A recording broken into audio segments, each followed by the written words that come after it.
ఈరోజు శ్రీరంగనాథుడి యొక్క సుందర దేవస్థానంలో మీ అందరి యొక్క సమక్షంలో భగవంతుడి గురించి, శ్రీకృష్ణ భగవానుడి యొక్క దివ్య లీలల గురించి ప్రస్తావన చేసుకునే ఒక అవకాశాన్ని ఇచ్చినందుకు ఆ స్వామికి, ఇక్కడ ఆ స్వామి యొక్క సేవ చక్కగా నిర్వహిస్తున్న భక్తులందరికీ కూడా మా ధన్యవాదాలు తెలుపుకుంటూ, ఈరోజు శ్రీకృష్ణాష్టమి సందర్భంగా శ్రీకృష్ణ భగవానుడి యొక్క దివ్య లీలలు చెప్పండి అని అన్నారు. కానీ శ్రీకృష్ణ భగవానుడి యొక్క దివ్య లీలలు చెప్పండి అని వదిలేస్తే జన్మాష్టమి వరకు మాట్లాడుకోవాల్సి వస్తుంది. ఆ స్వామి యొక్క లీలలో ఏ లీల చెప్పమంటారు? ఏం చెప్పమంటారు? ఏ లీల వినాలనుంది మీకు? ఓకే, సరే. శ్రీకృష్ణుడి యొక్క బాల్య లీలలు, ఇంకా దామోదర్ లీల, ఓకే, ఇంకా గోవర్ధన లీల, ఓకే, ఇంకా శ్రీకృష్ణుడి యొక్క కళ్యాణం.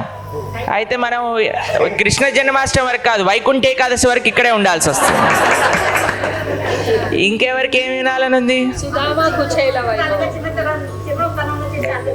చిన్నతనంలో చేసిన అల్లరి లీలలు. సరే, శ్రీకృష్ణ జన్మాష్టమి వస్తుంది కాబట్టి కొద్దిగా శ్రీకృష్ణ భగవానుడి యొక్క అవతార స్వీకరణ, దాని తర్వాత స్వామి బృందావనంలో చేసిన చిన్ని సమయంలో చిన్న వయసులో ఉన్న అల్లరి లీలలు, కొద్దిగా దామోదర్ లీల, ఇంతవరకు మనం చెప్పుకునే ప్రయత్నం చేద్దాం. మళ్ళీ ఇంకోసారి భగవానుడు అవకాశం ఇచ్చినప్పుడు స్వామి కళ్యాణోత్సవాలు చెప్తాం. ఇప్పుడు తొందరగా స్వామి పెద్దవాడు చేసేసాడు అనుకోండి, బాగుండదు అనమాట. శ్రీకృష్ణుడు దేవకీదేవి యొక్క గర్భములో శ్రావణ మాసంలో అష్టమి తిథి నాడు ఏ నక్షత్రంలో?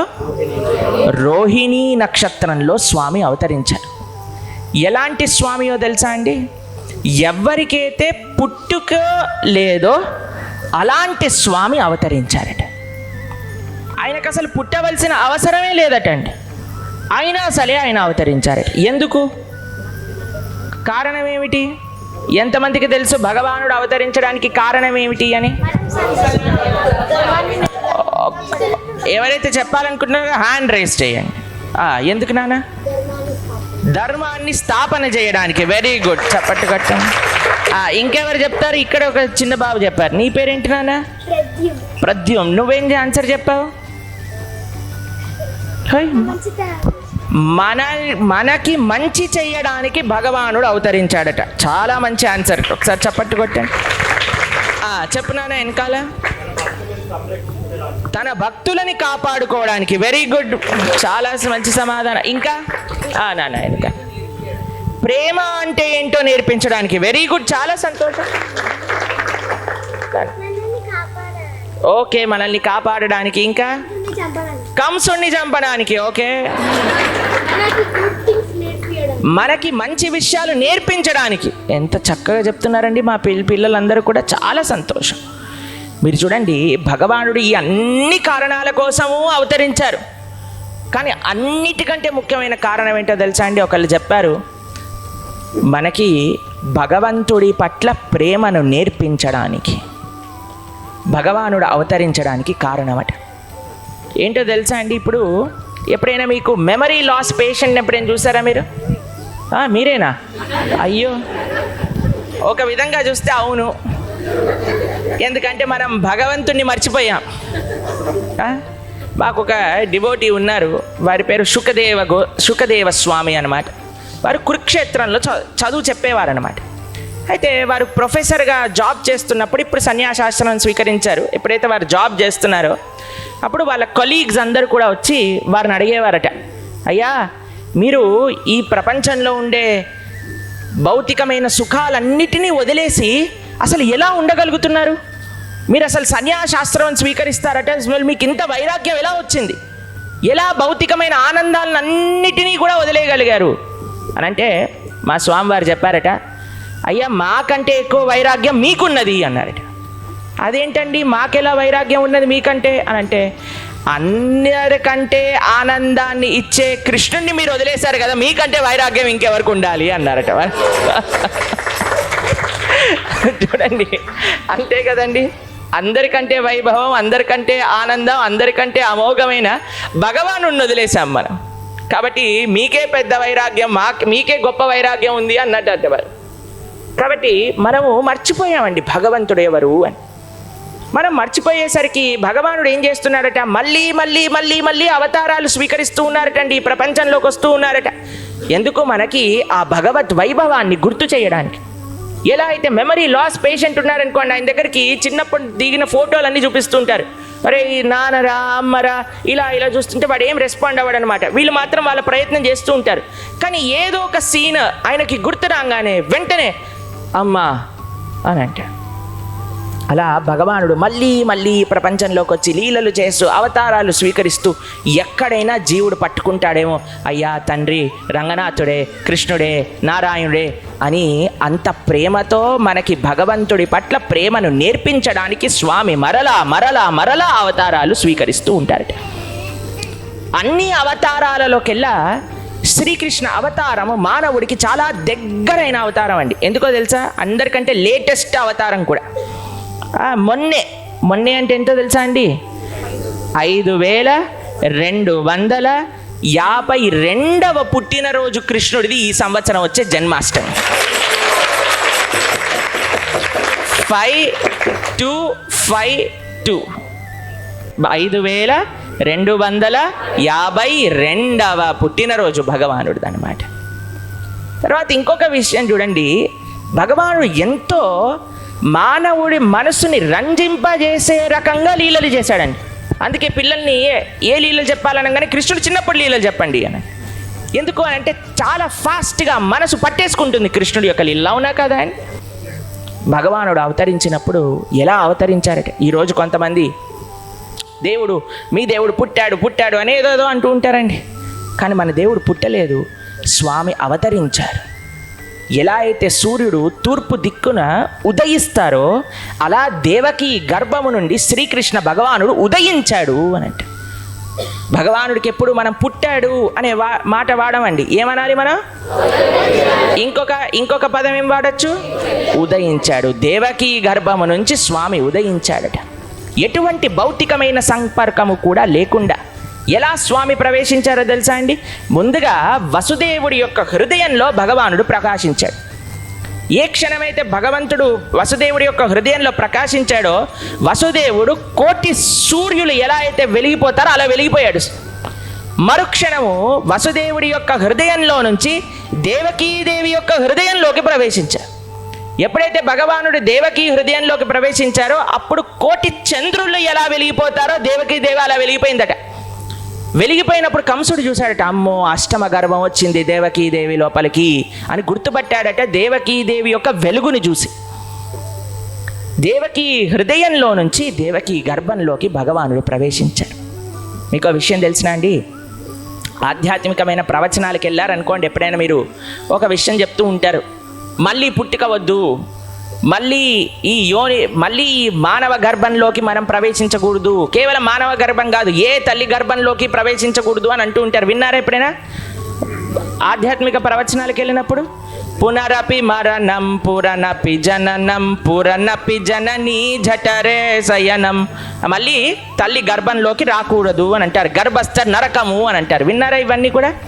ఒకసారి గర్భం వెళ్ళి భగవానుడికి ప్రార్థన చేసింది, అరే నేనేం అపరాధం చేశాను రా, అందరు నన్ను తిడుతున్నారు ఊరికే, చీచి మళ్ళీ గర్భంలోకి వెళ్ళకూడదు, గర్భస్థ నరకం అట. స్వామి ఏంటయ్యా ఇది అని అంటే స్వామి అన్నాడట, అమ్మ నువ్వేం కంగారు పడకు, నేను నీ గర్భంలోకి వచ్చాక ఆ గర్భాన్ని అందరూ స్తుతిస్తారు అని అంటే, ఎన్నడైతే దేవకి గర్భంలోకి కృష్ణుడు ప్రవేశించారో బ్రహ్మ, రుద్ర, ఇంద్ర, వరుణ, వాయు, యమ ఇత్యాది దేవతలందరూ వచ్చి దేవకీదేవి యొక్క గర్భాన్ని స్తుతించారట. అందుకే భాగవతంలో గర్భస్తుతి అని అంటారు ఆ అధ్యాయం పేరు. దీనివల్ల మనకొక అద్భుతమైన ఉపదేశం లభిస్తుందండి. ఏది ఈ ప్రపంచంలో చెడు మంచి కాదు. ఏది చెడు అంటే భగవత్ సంపర్కం, భగవంతుడి యొక్క ఆశ్రయం లేనిది ఏదైనా చెడే. ఏది మంచి అంటే భగవంతుడున్నది ఏదైనా మంచి అండి. భగవంతుడున్నది ఏదైనా మంచి. ఒక్క క్షణము యమపురిలో ఒక భాగవతుడు వెళ్ళి భగవంతుడిని గుర్తు తెచ్చుకోగానే ఒక నిమిషం పాటు ఆ నరకంలో ఉండే ఆ కష్టమంతా మొత్తం ఒకసారి పోయి ఇది నరకమా వైకుంఠమా అన్నట్టుగా మారిపోయిందట. ఎందుకంటే ఎక్కడ భగవానుడు ఉంటే అక్కడ వైకుంఠం, ఎక్కడ భగవంతుడు లేకపోతే అదే నరకం ఒక భాగవతుడికి, ఒక భక్తుడికి. అయితే స్వామి కేవలం పిల్లలు నార్మల్గా పుట్టినట్టు పుట్టలేదండి. మీరు పుట్టినప్పుడు ఏడుస్తూ పుట్టారా, నవ్వుతూ పుట్టారా? తిలకం పెట్టుకొని పుట్టారా? బట్టలు వేసుకొని పుట్టారా? నగలు పెట్టుకొని పుట్టారా? ఎంతమంది మీ పిల్లలు ఎవరైనా నగలతోటి కానీ బట్టలతోటి కానీ లేదా ఈ మధ్య కాలంలో పిల్లలైతే ఫోన్తో కానీ పుట్టారా అండి? భగవానుడు చిన్నపిల్లల్లాగా పుట్టలే. ఈ ప్రపంచంలో ఎవరు పుట్టినా ఏడవవలసిందే అండి. ఎవరైనా ఏడవలేదనుకోండి, డాక్టర్ మళ్ళీ ఇలా వెనకాల రబ్బు చేసి మరీ ఏడిపిస్తారట. అవునా అండి? డాక్టర్ పక్కన ఉన్నారు కదా, జాగ్రత్తగా మాట్లాడారు. కానీ భగవానుడు ఎలా పుట్టారో తెలుసా అండి? జలధరుదేహు నాజాను చతుర్బాహు సరసీలు జాక్షు విశాలాక్షు జారు గదా శంఖ చక్ర పద్మ విలాసు కంఠ కౌస్తుభమణి కాంతి భాను కమనీయ కటి సూత్ర కంకణ కేయూర శ్రీవత్సలాంఛనాంచిత విహారు సులకుండల ప్రభాయుత కుంటలలాటు వైడూర్య మణి గణవర కిరీటు బాలు పూర్ణేందు రుచిజాలు సుగుణాల బాలు భక్తలోకపాలు కృపా విశాలు జూచి తిలకించి పొలకించి యొబ్బి వరిరే వసుదేవుడు ఉత్సహింపే అని అంటుంది భాగవతం. స్వామి అవతరించేటప్పుడు ఒక కిరీటం పెట్టుకొని పుట్టాడటండి. రత్నాలతో పొదిగిన కిరీటం అటండి. దాని తర్వాత ఒక కౌస్తుభమణి ఉన్నదటండి. వైజయంతి మాల వేసుకున్నాడటండి. పీతాంబరం ధోతి కట్టుకున్నారట. ఒక ఉత్తరీయం వేసుకున్నారట. మెడలో బంగారు హారాలు రత్నాల హారాలు ఉన్నాయట. చెవులకి చక్కగా కుండములు మకర కుండలములు ఉన్నాయటండి. చేతులకి చక్కటి ఉంగరాలు ఉన్నాయట, కడియములు ఉన్నాయట. ఈ అన్ని ఆభరణాలలో శంఖ చక్ర గద పద్మములతో పుట్టారట, అవతరించారటండి. ఎంత వైభవం చెప్పండి భగవానుడి యొక్క అవతారం. కేవలం శ్రీకృష్ణ జననాన్ని వింటే ఈయన మనిషి కాదు, సాక్షాత్తుగా భగవంతుడే అని మనకి దర్శనం ఇస్తుంది శ్రీమద్ భాగవతం. వసుదేవుడు చూసి అంత ఆశ్చర్యపోయాడట. అయ్యా, మేము ఇంత కారాగృహంలో ఉన్నా సరే ఇక్కడికి కూడా వచ్చి మమ్మల్ని తరింపజేస్తావా? భగవంతుడు మనం ఎక్కడున్నా తరింపజేస్తాడండి. ఆయనకి ఏం వ్యత్యాసం ఉండదండి. వీళ్ళనే తరింపజేస్తాను, వీరని తరింపజేయను, ఇక్కడ ఉంటేనే తరింపజేస్తాను, అక్కడ ఉంటే తరింపజేయను అని లేదండి. అన్ని చోట్ల ఆయన డెలివరీ ఆప్షన్స్ ఉంటాయటండి. కొన్నిసార్లు మనం ఆన్లైన్లో పెట్టామనుకోండి order, this area does not come under range అని వస్తుందన్నమాట. కానీ భగవంతుడు ఎక్కడున్నా ఎలాంటి వారైనా సరే ఆయన తరింపజేయాలి అనుకుంటే తరింపజేసే ఒక లక్షణం కేవలం భగవానుడు మాత్రమే అలాంటి లక్షణం కలిగి ఉన్నవాడు. దేవకీదేవి ఏం ఆశ్చర్యపోయిందట తెలుసా అండి? ఇప్పుడు చూడండి, చిన్న పిల్లలు పుట్టారనుకోండి, వాడికి మంచిగా స్నానం చేయించాలని, చక్కగా నూనె రాసి దిష్టి చుక్క పెట్టాలని ఏ అమ్మకైనా ఉంటుంది కదండి. దేవకీదేవి అనుకున్నదట, ఒరే నువ్వు ఇంత మొత్తం రెడీ వస్తే నేనెలా రా నీకు అలంకరణ చేయాలి? పాపం పాట బట్టలన్నీ దాచిపెట్టుకుంటారు, పిల్లలకి వేద్దాం దిష్టి తలగకుండా నీట్గా ఎన్నో ప్లాన్స్ ఉంటాయండి తెలుసా మీకు. వాడికి ఈ రకం వేయాలి, కృష్ణాష్టమి వస్తే ఇలా అలంకరణ చేయాలి, అలా చేయాలి. అమ్మ దేవకీదేవి చూడంగా అన్ని ప్లాన్స్ ఫెయిల్ అయిపోయాట. ఎందుకంటే నువ్వే ఇంత బ్రహ్మాండంగా ఉంటే నేనేం చేయను రా. కానీ అంత స్వరూపాన్ని చూసి కూడా దేవకీదేవి అనుకున్నదట, అయ్యా ఇంత వెలిగిపోకు తండ్రి. కంసుడు వస్తే దేవకీదేవి అన్నదట, స్వామి ఒక చిన్న పిల్లవాడిగా అయిపోనానా అనంటే వెంటనే శ్రీకృష్ణుడు పుట్టంగానే తల్లి మాట విని వెంటనే చిన్న పిల్లవాడిగా మారిపోయారట. అమ్మ చెప్పిన మరుక్షణం మారిపోయి, అమ్మ కంగారు పడకు, నన్ను ఇక్కడ నుంచి తీసుకెళ్ళి నందగోకులంలో ఎక్కడైతే నందమహారాజు యశోదమ్మ ఉన్నారో అక్కడ దింపేయండి అని అన్నారట.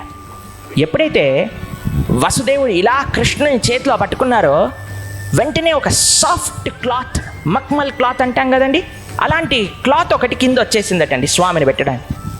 ఎందుకో తెలిసిన, స్వామి యొక్క మూర్తి, భగవంతుడి యొక్క ఆ స్వరూపము ఎంత కోమలమైనది అనంటే, ఇప్పుడు మీరు ఎప్పుడైనా చిన్న పిల్లల్ని చూసారండి, అప్పుడే పుట్టిన వాళ్ళు పింకిష్ కలర్లో ఉంటారు. వాళ్ళు ఎంత సెన్సిటివ్గా ఉంటారు. ఇంటూ 100 crore టైమ్స్ వేసుకోండి. ఎంత కోమలమో అంతకంటే కోమలం భగవానుడు అనమాట. ఈ ప్రపంచంలోనే అన్నిటికంటే కోమలమైన వస్తువుని పోల్చాలి అంటే 2, ఒకటి వెన్న లేదా తామర పువ్వు. అప్పుడే విరుచుకున్న తామర పువ్వు. మీరు చూడండి, దాన్ని ఇలా అంటే తామర ఆకు కిందకు వచ్చేస్తుంది, ఆ రేకులన్నీ కింద పడిపోతాయి. అలాంటి తామర ఆ రేకు, తామర ఆకు లాంటి తామర పుష్పం యొక్క రేకులు లాంటి సుకుమారమైన శ్రీహస్తములు కలిగినది లక్ష్మీదేవి అట. లక్ష్మీదేవి భగవంతుడి యొక్క సేవ చేస్తూ ఉంటుంది కదండి ప్రతి నిమిషం. కానీ ఆవిడ నిజంగా పట్టుకోదటండి, ఇలా పైన ఇలా చేయబెట్టి ఇలా అంటుందటండి, అంతే ఫోటోకి పోజ్ ఇచ్చినట్టుగా. ఎందుకో తెలుసా అండి, ఆవిడ ఇలా పట్టుకొని ఇలా నొక్కంగానే స్వామికి అంత కమిలిపోతూ ఉంటుందట. కాబట్టి ఆవిడ కూడా కొద్దిగా చాలా జాగ్రత్తగా సేవ చేస్తుంది, మెల్లగా ఇలా ముట్టుకుంటుందట. పండరీపురంలో ఒకసారి ఒక వేశ్య, అందరూ కూడా పండరీనాథుడు ఇంత మెత్తగా ఉంటాడు, పండరీనాథుడు ఇది అది అని గానం చేస్తూ ఉంటే ఆవిడ అన్నదట, అందరికంటే సౌందర్యం, అందరికంటే కోమలమైన చర్మం కలిగిన దాన్ని నేను అంటే, నువ్వేంటి మా విఠలుడు, మా పాండురంగడు నీకంటే కోమలం కలిగిన వాడు అని అంటే, ఆవిడ ఎప్పుడు గుడికి వెళ్ళేదటండి. సరే చూద్దాం అసలు విఠలుడు ఎంత కోమలమైన వాడు అని సీదా పరిగెత్తుకుంటూ గుడిలోపలికి వెళ్ళి స్వామి యొక్క పాదాలు ఇలా పట్టుకోవచ్చు. తెలిసిన మీకు పండరీపురంలో ఏకాదశి రోజు వెళ్ళారనుకోండి, ఆవిడేం చేసిందట, ఇలా పట్టుకొని ఇలా నొక్కిందటండి. నొక్కంగానే విగ్రహం ఇలా లోపలికి వెళ్ళిపోయింది. మళ్ళీ డౌట్ వచ్చింది, ఇంకో పాదం పైన ఇలా నొక్కింది, మళ్ళీ లోపలికి వెళ్ళిపోయింది. మళ్ళీ ఇటువైపు పాదానికి వచ్చి మళ్ళీ ఇంకోసారి నొక్కింది, 3వసారికి లోపలికి వెళ్ళిపోయింది. ఇప్పటికీ కూడా ఆ వేశ్య భగవానుడి యొక్క పాదములలో టెస్ట్ చేయడానికి పెట్టిన 3 ఫింగర్ ప్రింట్స్ ఇప్పటికీ మనం పాండురంగడి దగ్గర దర్శనం చేసుకోవచ్చు అన్నమాట. అంత సుకుమారమైన తిరుమేని స్వామిది. అందుకే ఎప్పుడైనా సరే భగవంతుణ్ణి మనం ఆరాధన చేసినప్పుడు చాలా కేర్ఫుల్గా, చాలా ప్రేమతో, చాలా సుకుమారంగా మనం హ్యాండిల్ చేయాలి. అప్పుడే పుట్టిన పిల్లవాడిని ఎలా అయితే మనం హ్యాండిల్ చేస్తామో అలా భగవానుడిని హ్యాండిల్ చేయాలన్నమాట. అయితే వసుదేవుడు ఎప్పుడైతే ఆ పిల్లవాడిని ఇలా పట్టుకోవాలనుకున్నాడో, ఒక చక్కటి సాఫ్ట్ వస్త్రం వచ్చిందటండి చేతిలోకి. ఏ క్షణమైతే శ్రీకృష్ణుని ఇలా పట్టుకున్నారో వెంటనే చేతులకి కాళ్ళకి ఉన్న సంకెళ్ళన్నీ ఒకసారి పాట్ అని పలిగిపోయాటండి. ఎందుకో తెలిసిన, భగవానుణ్ణి ఆశ్రయించిన మరుక్షణం మనకి కర్మ అనే సంకెళ్ళు తొలగిపోతాయి. కర్మ అనే సంకెళ్ళు తొలగిపోతే ఈ భౌతికమైన సంకెళ్ళు ఉంటాయో చెప్పండి? ఉండనే ఉండవా. వసుదేవుడు ఇలా పట్టుకొని ఆ చిన్న పిల్లవాడిని నడుచుకుంటూ బయటికి వెళ్తూ ఉంటే అందరు నిద్రపోయారట. ఎలాంటి పెద్ద అన్నిటికంటే క్రూరమైన, అందరికంటే స్ట్రిక్ట్ వాళ్ళని వసుదేవుడు ఇంకా దేవకీదేవి యొక్క కారాగృహం బయట నియమించాడట కంసుడు. ఒకళ్ళు, మేము ఈ విషయం గురించి ప్రస్తావన చేస్తుంటే ముంబైలో కొంతమంది ఐఐటి పిల్లలు ఉన్నారన్నమాట. వాళ్ళు అన్నారు, ప్రభుజీ అసలు కంసుడికి కొద్దిగా ఇంటెలిజెన్స్ లేదండి, దేవకి వసుదేవుల్ని ఇద్దరిని కూడా సపరేట్ జైళ్ళల్లో పెట్టేసి ఉంటే అయిపోయేది కదా, పిల్లలే పుట్టేవాళ్ళు కాదు కదా. మేమన్నా అయ్యా ఆయన ఐఐటీలో చదువుకోలేదు కదా, అందుకే ఐడియా రాలేదేమో. మీరు చూడండి, భగవానుడు ఏమీ తల్లిదండ్రులు పక్కన ఉంటే పుట్టినవాడు కాదండి. నారసింహుడు ఎలా పుట్టాడండి? స్తంభంలో నుంచి వచ్చాడు నారసింహుడు. అవునా కాదా చెప్పండి? ఎంతమంది మహావతార్ నారసింహ సినిమా చూశారు? అబ్బో బాగానే మంది చూశారు. చాలా సంతోషం. చూడని వాళ్ళు తప్పకుండా వెళ్ళాలి. మేము కూడా అందరు భక్తులతో కలిసి చూసామన్నమాట. ఎంత అద్భుతం! వైష్ణవ తత్వాన్ని మొత్తం కూడా ఆ సినిమాలో అలా దింపేశారనమాట. ప్రహ్లాదుడి యొక్క నైత్యానుసంధానం, ప్రహ్లాదుడి యొక్క వినయం. స్వామి అసలు నాకు అర్హత ఉన్నదా నిన్ను చూడడానికి, నేను అసుర జాతిలో పుట్టానయ్యా అని భక్తుడికి ఒక లక్షణం ఎలా ఉంటుంది భక్తుడికి అని ఆ సినిమాలో మొత్తం దింపేశారు. ఎందుకంటే తీసిన వాళ్ళు మంచి భక్తులు, మాకు చాలా తెలుసు. వారు ముంబైలో ఉంటారు. ఆ ప్రొడ్యూసర్ ఇంకా డైరెక్టర్ ఇద్దరు కూడా వారు మా గురువు గారి యొక్క శిష్యులు కూడా, ప్రొడ్యూస్ చేసిన వారందరూ కూడా. కాబట్టి వారు చక్కటి భక్తి సాంప్రదాయంలో ఉన్నారు. కాబట్టి అలాంటి మంచి భక్తి సంబంధించిన ఒక చిత్రాన్ని వారు రూపొందించగలిగారు. పిల్లలందరినీ కూడా తప్పనిసరిగా తీసుకెళ్ళవలసిన చిత్రం అది. మీరందరూ ఎవరైనా చూడలేకపోతే తప్పకుండా చూసి రండి ఒకసారి. చాలా అద్భుతమైన ఆ స్వామి యొక్క స్వరూపం. కాబట్టి భగవానుడికి ఏ భౌతికమైన విషయాలు అవసరం లేదండి. ఒక స్తంభం ఉంటే స్తంభంలో నుంచి కూడా భగవానుడు రావచ్చు. అయితే వసుదేవి ఇలా పట్టుకొని తీసుకెళ్తూ ఉన్నాడట. తీసుకెళ్తూ ఉంటే పెద్ద ద్వారాలటండి. ఆ యొక్క జైలుకి ఎలాంటి ద్వారాలు ఉండేవట అంటే ఏనుగొచ్చి తోసినా సరే చాలా కష్టపడితే కానీ ఆ డోర్ ఓపెన్ అయ్యేది కాదట. అలాంటి ద్వారానికి ఇంతింత పెద్ద పెద్ద లాకులు వేశారటండి. దాంతోపాటు లాకులైనా తీసి వీళ్ళు బయటకు వెళ్ళిపోతారేమో అని పెద్ద పెద్ద ఐరన్ నేల్స్ని శాశ్వతంగా లోపలికి కీల్ అంటారు కదండి, దాన్ని మొత్తం కూడా లోపలికి దింపేశారట. తీయాలి అని అంటే ఫస్ట్ ఈ నెయిల్స్ని బయటికి తీయాలి, లాకులు తీయాలి. ఏనుగులు వచ్చి తోస్తే కానీ జరగని ఆ డోర్స్, ఆ జైలుకు ఉండే పెద్ద పెద్ద గేట్లు వసుదేవుడు కృష్ణుణ్ణి పట్టుకొని నడుస్తూ ఉంటే ఎలా అయితే సూర్యుడు ఉదయిస్తూ ఉంటే చీకటి దూరం అయిపోతుందో అలా వసుదేవుడు కృష్ణుణ్ణి పట్టుకొని నడుస్తూ ఉంటే ఆ పెద్ద పెద్ద గేట్లన్నీ కూడా వాటికవే ఓపెన్ అయిపోతూ ఉన్నాయట. ఆచార్యులు ఏమంటారో తెలుసా? కృష్ణుణ్ణి ఆశ్రయించిన వాడికి ముక్తి ద్వారాలే తెరుచుకున్నప్పుడు ఈ జైల్లో ఉండే ద్వారాలు ఎందుకు తెరుచుకోవు అని అంటారన్నమాట. ముక్తి వైకుంఠానికి వెళ్ళాలి అనే వారికి భగవంతుడి యొక్క శరణాగతియే మార్గం, ఆచార్యులని ఆశ్రయించటమే మార్గం.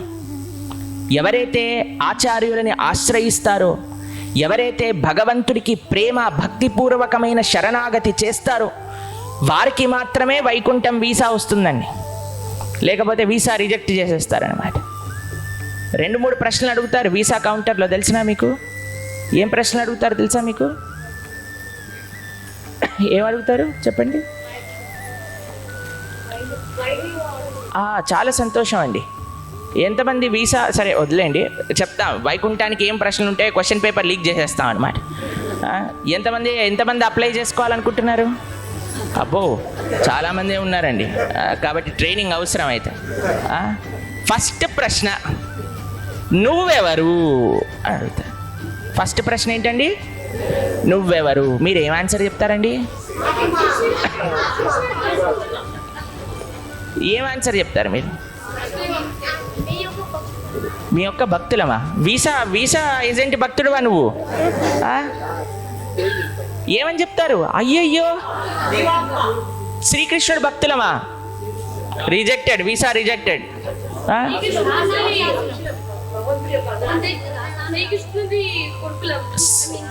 శ్రీకృష్ణుడి యొక్క చిల్డ్రనా? Visa rejected. భగవంతుని దాసులు visa rejected. Acharya Dasulu visa in hold. Very good. ఒకసారి చప్పట్లు కొట్టండి. ఏమన్నాడో తెలుసా? నేను భగవంతుడి యొక్క దాసుల యొక్క దాసుల యొక్క దాసుల యొక్క దాసుల యొక్క దాసుల యొక్క దాసులు. మీరు ఎన్ని దాస్ యాడ్ చేస్తే అంతా మీకు వీసా వచ్చే ఛాన్సెస్ పెరిగిపోతాయి అన్నమాట. కాబట్టి ఇవన్నీ గుర్తుపెట్టుకోండి, అడిగినప్పుడు చెప్తారు. కానీ ఫస్ట్ ప్రశ్నకు ఆన్సర్ ఏంటి? నేను భగవంతుడి యొక్క దాసుల యొక్క దాసుల యొక్క దాసుల యొక్క దాసుల యొక్క దాసుల యొక్క దాసుల యొక్క కనీసం 7 సార్లు చెప్పాలి, ఎందుకంటే మన ఆచార్యులు 7 సార్లు చెప్పారు కాబట్టి. సెకండ్ ప్రశ్న, ఫస్ట్ది అయిపోయింది. మీరు ఎవరి తాలూకా అండి? ఇప్పుడు మాతాజీ చెప్పిన ఆన్సర్ వర్తిస్తుంది. మన ఆచార్యుల తాలూకా. మన ఆచార్యులు, మన గురువులు ఎవరున్నారో వాళ్ళ తాలూకా. అంతేగాని ఈ కాలనీ పేరు ఏమంటారో తెలియదు, ఆ కాలనీ తాలూకా అండి, ఆ కాలనీలో ఎమ్మెల్యే తాలూకా అండి అన్నారనుకోండి, వీసా రిజెక్ట్ చేసేస్తారు. ఆచార్యులు, మనకి ఉండే ఆచార్య సంబంధం, వాళ్ళ తాలూకా మనం. మూడవ ప్రశ్న ఏంటో తెలుసా అండి? ఏం చేస్తావు అక్కడికి వెళ్తే?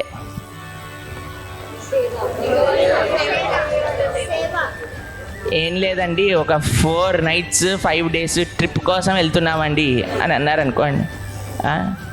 నారదుల వారు ఒకసారి ఒక ఆలయానికి వచ్చారటండి, భాగ్యనగరంలోనే. ఆలయం కిక్కిరిసిపోతుందటండి.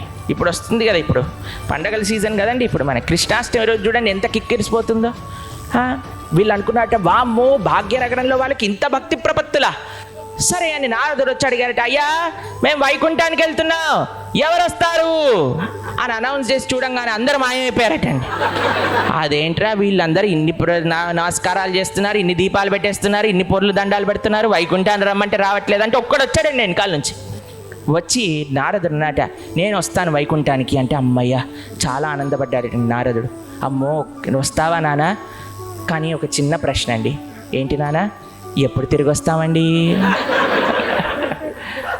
వైకుంఠానికి ఒక లక్షణం ఉంది, యద్గత్వా న నివర్ధంతే తద్ధామ పరమం మమ. అక్కడికి వెళ్ళటమే కానీ తిరిగి రావటం ఉండదండి. అనగానే వీడు కూడా మాయమైపోయాడట. మనకి బాగానే పూజలకు వెళ్తారండి, బాగానే ఆలయాలకు వస్తారు, కానీ అసలు ఆలయానికి వెళ్ళటం యొక్క కారణం ఏమిటి? అసలు మనం ఆలయానికి ఎందుకు రావాలి? మనం బొట్టు ఎందుకు పెట్టాలి? భగవంతుడికి ఆరాధన ఎందుకు చేయాలి? అంటే కేవలం ఒకటే ఒక కోరికతో, స్వామి నీ యొక్క నిత్య కైంకర్యం నాకెప్పుడు ఉండాలి. భౌతికమైన సుఖాలు సంపదలు ఎన్ని రోజులు ఉంటాయండి? అవి ఎన్ని రోజులు ఉండవు.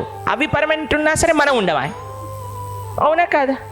కానీ పర్మనెంట్గా ఉండేది, పర్మనెంట్గా మనం ఉండే ప్రదేశం ఒకటైనా ఉంటే అది భగవానుడి యొక్క సాన్నిధ్యంలో నిత్య కైంకర్యంలో మాత్రమే.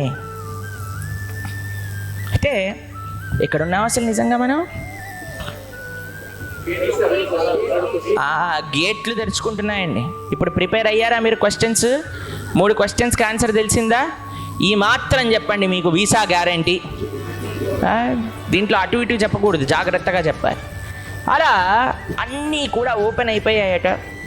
అలా నడుస్తూ నడుస్తూ వసుదేవుడు వెళ్తూ ఉంటే వెంటనే బయట చూస్తే మథురలో ఒక్కళ్ళు కూడా నిద్ర లేచి ఉన్నవారు లేరటండి. అందరినీ భగవంతుడి యొక్క మాయాశక్తి నిద్రపుచ్చేసిందట. ఎందుకు అంటే ఎవ్వరూ చూడకూడదు కృష్ణుడు వెళ్ళేంత వరకు అని. తర్వాత యమునా నది దగ్గరికి వెళ్ళంగానే యమునా నది ఇలా పరవళ్ళు దొక్కేస్తుందటండి. అసలు ఇలా భయంకరంగా ప్రవహిస్తూ ఉందటే, యమునా నదియా యమరాజువా అన్నట్టుగా అనిపించిందటండి యమునా నదిని చూస్తే. అంత భయంకరంగా ప్రవహిస్తూ ఉన్నదట. పైనుంచేమో ముందు చిన్ని జల్లులు కురిచాయండి, చాలా సున్నితంగా పూల వృష్టి కురిసిందా అన్నట్టుగా కురిసాయటండి జల్లులు. ఎందుకో తెలిసిన అండి? ఆ జల్లులు కూడా ఎందుకు కురిసాయో తెలిసిన? మేఘాలన్నీ కూడా వసుదేవుడు దేవకీదేవి ఉండే ఆ జైలు బయట తొక్కీసలాట తిరుగుతుందటండి. కృష్ణుని చూడాలి, కృష్ణుని చూడాలి, కృష్ణుని చూడాలి అని. ఆ రోజు అష్టమి, కానీ చంద్రుణ్ణి చూస్తే పూర్ణిమ చంద్రుడిలా ఉన్నాడట. ఎందుకంటే మా వంశంలో భగవానుడు ఆవిర్భవిస్తున్నాడనే ఆనందంతో ఆయన అష్టమి రోజు చంద్రుడిని కూడా మర్చిపోయాడట. మర్చిపోయి పూర్ణమి చంద్రుడిలాగా వెలుగుతున్నాడటండి.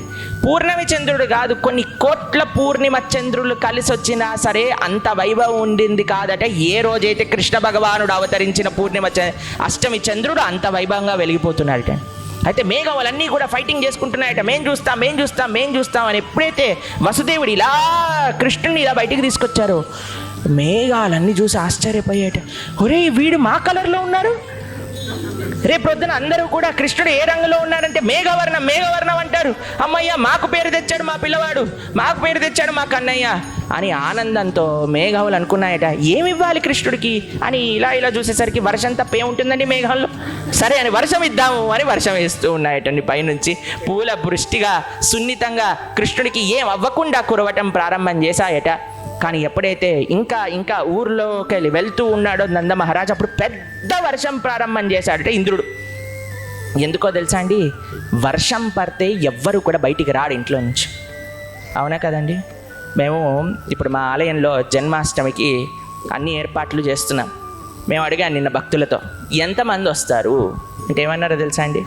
ప్రభుజీ వర్షం పడకపోతే 75,000 మంది, వర్షం పడితే 25,000 మంది అన్నారు.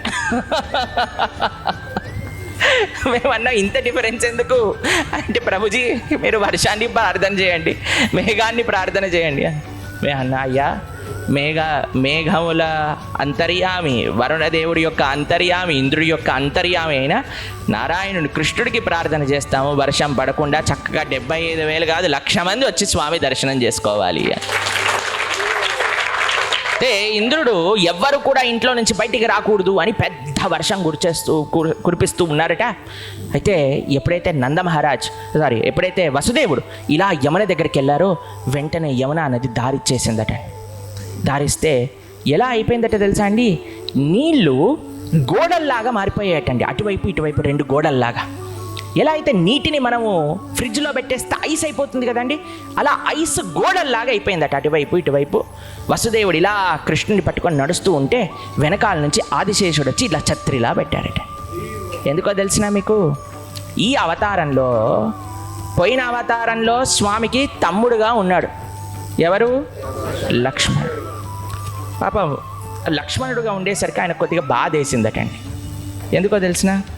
సీతమ్మ తల్లి ఒకసారి అన్నది, ఏయ్ లక్ష్మణ, వెళ్తావా లేదా రాముడి దగ్గరికి? అమ్మా, ఆయన రాముడమ్మా, భగవంతుడమ్మా, ఏం కాదు అంటే, ఏయ్ నీకేవో చెడు ఆలోచనలు ఉన్నట్టున్నాయి అనగానే పాపం సరే అమ్మా నేను వెళ్తాను అని రాముడి దగ్గరికి వెళ్ళాడు. రాముడి దగ్గరికి వెళ్ళంగానే, ఏయ్ లక్ష్మణ, ఎందుకు వచ్చావురా నువ్వు ఇక్కడికి? సీతమ్మ తల్లితో ఉన్నామన్నాను కదా. అన్నయ్య చెప్పాను అన్నయ్య. అయ్యయ్యో పెద్ద ప్రాబ్లం అయిపోయింది. మళ్ళీ వెనకాలకి వెళ్ళేసరికి సీతమ్మలే అగ్ని ప్రవేశం చేయించడానికి లక్ష్మణుడినే పంపించారు. సీతమ్మ తల్లిని వదిలిపెట్టడానికి లక్ష్మణుడినే పంపించారు. ఆయన అన్నాడట, ఇంకోసారి no younger brother, only elder brother. కానీ పెద్ద అన్నయ్య అయితే తెలుస్తుంది కష్టాలేంటో. అయితే ఈ అవతారంలో భగవానుడు అంటే సరే పెద్దవాడు అవ్వు అని అంటే బలరాముడు మనకి చూపిస్తున్నాడు, కృష్ణ నీకు చిన్నవాడినైనా పెద్దవాడినైనా నా స్వరూపము మాత్రం నీకు సేవ చెయ్యటమే అని. బలరాముడు కృష్ణావతారంలో కృష్ణుడు అవతరించంగానే ఆదిశేషుడిగా వెళ్ళి కృష్ణుడి యొక్క సేవ ప్రారంభం చేసేసాడట. ఆల్రెడీ పిలవకపోయినా ప్రారంభం చేసేసాడట. మన యొక్క స్వరూపము భగవత్ శేషత్వం, భగవంతుడి యొక్క దాసత్వం మాత్రమే మన స్వరూపం. జీవుడి యొక్క స్వరూపం ఏమిటి అంటే భగవంతుడికి సేవ చేసుకోవటం. కాబట్టి ఆ దాసత్వాన్ని, ఆ సేవా తత్వాన్ని నేర్పిస్తూ ఉన్నాడు మనకు బలరాముడు. సరే అని ఇలా దాటేసి నందరి దగ్గర ఆ చిన్ని పిల్లవాడిని పెట్టేసి, అక్కడ ఎవరు పుట్టారు? ఒక చిన్న ఆడపిల్ల పుట్టింది. ఆ ఆడపిల్లని తీసుకొని ఇక్కడ వచ్చేసారు. తర్వాత తెలుసు మీకు అందరికీ, దుర్గాదేవిగా దర్శనమిచ్చి కంసుడు నీ యొక్క అంతు తప్పకుండా జరుగుతుంది, ఎందుకంటే దేవకి గర్భంలో ఉండే ఆ అష్టమ శిశువు ఎవరైతే ఉన్నారో ఆయన జన్మించేశారు అని చెప్పేశారు. అంతా అయిపోయిందండి. కృష్ణుడు గోకులంలో పెరుగుతూ ఉన్నాడు. పెరుగుతూ ఉంటే ఎన్నో లీలలు చేశాడు ఆయన. 6 రోజులకి ఎవరిని వధించారు ఆయన? పూతన సంహారం చేశారు. దాని తర్వాత శకటాసుర. దాని తర్వాత శకటాసురుడు ఎప్పుడు? శకటాసురు ఎన్ని నెలలకి? 3 నెలలకి శకటాసుర వధ. త్రినావర్త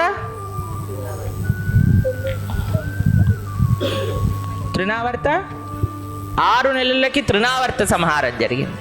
ఇలా కృష్ణుడు లీలలు చేస్తూ ఉన్నాడు. పెద్దవాడు అవుతూ ఉన్నాడు.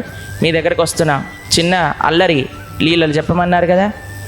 కృష్ణుడు పాకేటప్పుడే ఎంత అల్లరి చేసేవాడట అంటే, ఇప్పుడు మనం గోశాలలో కృష్ణుడిని ఆరాధన చేసుకొని వచ్చాం కదండి. అక్కడ గోవులు పెట్టబోతున్నారట. వచ్చేసాయా గోవులు? ఆల్రెడీ గోవులు పెట్టబోతున్నారట. కృష్ణుడికి అన్నిటికంటే ఫేవరెట్ ప్లేస్ ఏదైనా ఉంటే అది గోశాలట అండి. ఎప్పుడు కూడా ఆయన గోవులతోటే ఉండాలనుకుంటాడటండి. ప్రొద్దున పూట లేవంగానే కృష్ణుడికి బాగా స్నానం చేసి యశోదమ్మ మంచిగా పట్టు పీతాంబరం కట్టుకుంటే ఎప్పుడు జారిపోతూ ఉండేదటండి వీడికి. అయితే యశోదమ్మ అనుకునేది, ఇలారా అసలు వీడికి ధోతి ఆపుకోడు అని ఏం చేసేదట, మొలతాడు కింద ఇలా పీతాంబరాన్ని ఇలా గుచ్చేసేదటండి. మొలతాడు కింద పీతాంబరాన్ని గుచ్చినా సరే పీతాంబరం జారిపోతుండేదట. అంత అల్లరి మనోడిది. దీనిపైన ఒక వడ్డానం పెట్టేదటండి. వడ్డానం జారిపోయేదటండి. వడ్డానం పెట్టి దానిపైన ఇంకొక బట్ట కట్టేదటండి. కట్టి బాగా ఇలా బిగించితే, అమ్మ టైట్ అంటే పర్వాలేదులే అని ఇలా చేయబెట్టి ఇలా అనేసి, తర్వాత చక్కగా జుట్టు వేసి, జుట్టుకి ఒక చక్కటి జుట్టు ఇలా కొప్పు వేశాక ఇది పోకుండా ఒక ముత్యాల హారాన్ని పెట్టేదటండి తలపైన. దాని తర్వాత చక్కగా చిన్న ఇయర్ రింగ్స్ పెట్టి, ఎక్కువ నగలేసేది కాదట. 3 ముత్యాల హారాలు, 3 వరుసలున్న ముత్యాల హారం వేసేదట కృష్ణుడికి. వేసి ఉంగరము, చేతికి ఒక చక్కటి ఆభరణం అన్నీ పెట్టి రెడీ చేసి దిష్టి చుక్క పెడితే, నానా లేట్ అయింది, తొందరగా బ్రేక్ఫాస్ట్ చేయి నువ్వు అనంటే, ఒక్క నిమిషం అమ్మ ఆవుకి దండం పెట్టుకొని వస్తాను అని గోశాల్లోకి వెళ్ళేవాడు. ప్రతిరోజు ప్రొద్దున గోవుకి నమస్కారం చెయ్యంది కృష్ణుడు ఒక పచ్చి మంచినీళ్ళు కూడా ముట్టుకునేవాడు కాదట. గోవుకి నమస్కారం చేయవలసినదే అని అన్నయ్య ఎవరు? బలరాముడు. కృష్ణుడు ఇప్పుడే వస్తామమ్మా, ఇప్పుడే ఒక్క నిమిషం గోశాలకు వెళ్ళి గోవుకి నమస్కారం చేసి వచ్చేస్తున్నాం అని గోశాలకు వెళ్ళిపోయి ఏం చేసేవాళ్ళట తెలుసా అండి? గోవుల యొక్క తోకలు పట్టుకొని, దూడల యొక్క తోకలు పట్టుకొని గోవుల్ని ఇలా అంటూ ఉంటే, గోవులన్నీ కూడా ముందుకు నడుస్తూ ఉంటే, ఆ పెండలో, ఆ మూత్రములో, గోమూత్రములో, గోమయంలో మొత్తం కూడా అటు ఇటు పొర్లి. ఇప్పుడు చూడండి, మీరు ఎప్పుడైనా పేడను ముట్టుకున్నారా? ఎంతమంది ముట్టుకున్నారు చేయొద్దండి? చాలా సంతోషం. అయితే అప్పుడే గోవు కానీ పేడ వేసింది అనుకోండి, ఇలా వాంగా వెచ్చగా ఉంటుంది, తెలిసినా మీకు? అయితే కృష్ణుడు మొత్తం శరీరం అంతా పూసుకొని, అది చాలా ఇలా స్లిప్పరీ అయిపోతామండి గోమయంతో పుట్టుకుంటే. అలా ఆ స్లిప్పరీ అయ్యేసరికి తోకతోటి ఇలా ఇలా ఆడించేసరికి అవన్నీ కృష్ణుడిని ఇంకా బలరాముడిని ఈడ్చుకుంటూ తీసుకెళ్ళిపోయాం అనమాట. మీరు ఎప్పుడైనా పిల్లలు స్కేటింగ్ చేశారా? మీరు స్కేటింగ్ చేశారా?